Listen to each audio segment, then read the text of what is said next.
Anh xong à?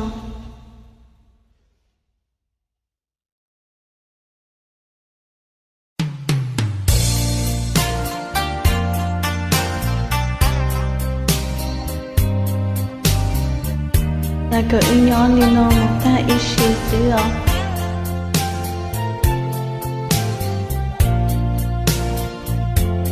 Ta có ư nhỏ li nó một ta ý xí.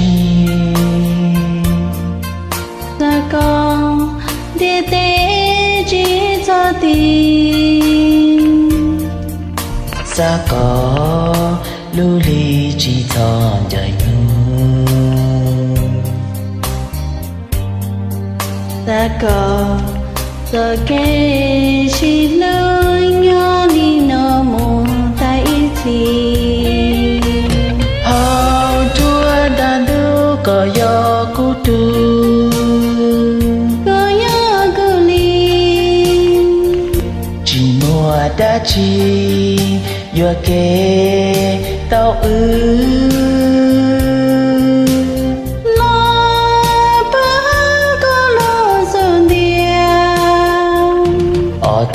Tế nó vừa ra có tiền cho kê cho xe có chế có ta ta có từ ba tế chân ta có ư đâu gì hoàn cảnh.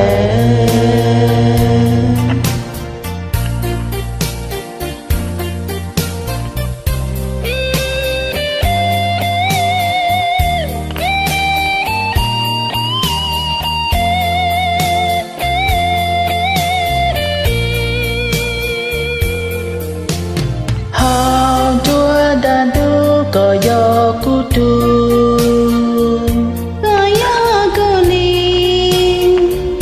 Chỉ mùa đã chi vừa kê tao ư. Lo bơ cô lo dồn điên. Ở thay tế nó vừa ra có tiền cho kê cho xia bỏ chế có ta có từ ba để chờ ta có ư đâu thì buồn cười.